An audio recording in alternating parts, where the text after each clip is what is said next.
উনি বারবারই বলেছেন যে প্রধানমন্ত্রীর সাথে তার কথা হয়েছে। উনি র্যাবে যখন তার অফিসাররা গিয়ে মানুষ হত্যার সাথে জড়িয়ে পড়েছিল তখন তিনি সিদ্ধান্ত নিয়ে র্যাবে অফিসার পোস্টিং দেওয়া বন্ধ করে দেন। এই পর্যায়ে চট্টগ্রামের র্যাডিসন হোটেলের যেদিন উদ্বোধন হয় সেই সময় প্রাইম মিনিস্টার শেখ হাসিনা তাকে বলেছিলেন র্যাবে যাতে অফিসার আবারও পাঠানো হয়, যদিও তিনি এই ব্যাপারে ইতিবাচক সাড়া দেননি। বোঝাই যাচ্ছে যে তিনি চেষ্টা করেছেন ব্যাপকভাবে যাতে র্যাবে সেনাবাহিনী অফিসাররা না যায় বা এই ধরনের অপরাধমূলক কর্মকাণ্ডের সাথে না জড়ায়, কিন্তু শেখ হাসিনার সিদ্ধান্তের কারণে, তারিক সিদ্দিকীর সিদ্ধান্তের কারণেই সেনাবাহিনী তার অফিসারদেরকে র্যাবে পাঠাতে বাধ্য হয়েছে এবং সে কারণে তারা সেখানে গিয়ে অপরাধ করার সুযোগ পেয়ে অবশ্যই পারেন, কারণ এই অপরাধ তার বাহিনী করেনি। এই অপরাধ কোনো অবস্থাতেই সেনাবাহিনী অ্যাজ এ বাহিনী করেনি। যে অপরাধটা করেছে সেটা হচ্ছে র্যাপিড অ্যাকশন ব্যাটালিয়ন, যেটা পুলিশের একটা সংস্থা এবং যেটা স্বরাষ্ট্র মন্ত্রণালয়ের আন্ডারে। তিনি চেষ্টা করেছেন তাদেরকে শাস্তিমূলক ব্যবস্থার আওতায় আনার জন্য, তাদেরকে সে র্যাবের থেকে ফেরতই আনতে দেওয়া হয়নি।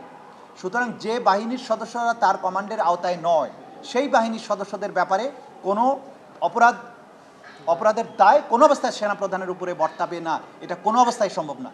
ডিজিএফআই যে অপরাধটা করেছে সেটা হচ্ছে প্রতিরক্ষা মন্ত্রণালয়ের আন্ডারে, সরকারের অধীনে, সেটার উপরেও সেনাবাহিনী প্রধান হিসেবে তার কর্তৃত্ব ছিল না। সুতরাং ডিজিএফআই যে সমস্ত অপরাধ করেছে সেটার দায়ও সেনাপ্রধান হিসেবে জনাব ইকবাল করিম ভূঁইয়া অথবা বাহিনী হিসেবে সেনাবাহিনীর উপরে কোনো অবস্থাতেই বর্তাবে না, কারণ তারা সেনাবাহিনীর কমান্ডের অধীনে ছিল না। তার এই সাক্ষ্য কি মানে আগামীতে ডিজিএফআই বা র্যাব তাদের যে কর্মকাণ্ড এখানে কোনো রিফরমেশন আসবে বলে আপনার মনে হয়?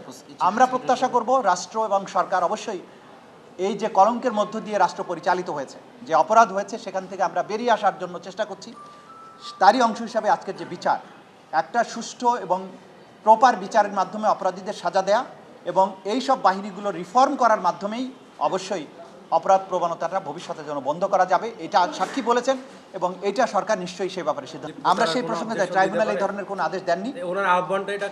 উনি দাবি জানিয়েছেন, এই সাক্ষ্য প্রদানের মাধ্যমে অভিমত ব্যক্ত করেছেন, সেটা আদালত পরবর্তীতে কিভাবে গ্রহণ করবেন, আদালত কোনো অবজারভেশন দেবেন কিনা সেটা ভবিষ্যতে দেখা যাবে। আজকে আপনারা সবাই জানেন যে ইকবাল করিম ভূঁইয়া সাহেব সাক্ষীতে যাদের নাম বলেছেন, শেখ হাসিনার কথা বলেছেন, তারিক আহমদ সিদ্দিকের কথা বলেছেন, তারা তো আসামি আছে, তাদের বিচার চলছে, এবং অন্যান্য যে সমস্ত অফিসারদের নাম এসছে এবং এই ঘটনাগুলোর সাথে সবার বিরুদ্ধেই তদন্ত কিন্তু চলমান আছে, অনেকেই গ্রেপ্তার হয়ে বিচারের মুখোমুখি হচ্ছেন। সুতরাং যাদের বিরুদ্ধে অপরাধের সম্পৃক্ততা আছে, প্রমাণ আছে, তাদের প্রত্যেকেই বিচারের মুখোমুখি করা হবে, এই ব্যাপারে কোনো সন্দেহ থাকা উচিত। তথ্যটা আগে উদ্ভাসিত হয়েছে, পরবর্তী ব্যবস্থা আইন অনুযায়ী যতটুকু নেওয়া সম্ভব অবশ্যই গ্রহণ করা হবে। প্রথমত হচ্ছে বিদেশি সংস্থা, বিদেশি রাষ্ট্রের গোয়েন্দা সংস্থার অফিস যে আমাদের আরেকটা গোয়েন্দা সংস্থার অফিসের ভিতরে ছিল এইটাকে বন্ধ করাটা হচ্ছে প্রথম কাজ।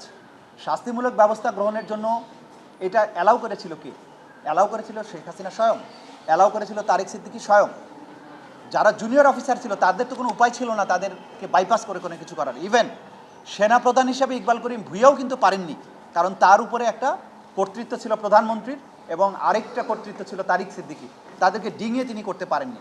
সুতরাং যাদের কারণে অপরাধ হয়েছে তাদের বিচারের মুখোমুখি করা হচ্ছে, ভবিষ্যতে আপনারা দেখতে পাবেন তাদের ব্যাপারে যে রায় আসবে তার মাধ্যমেই তাদের অপরাধের প্রতিকার করা। তদন্ত চলমান আছে, আমরা কোনো অবস্থাতেই এরকম কিছু মনে করি না।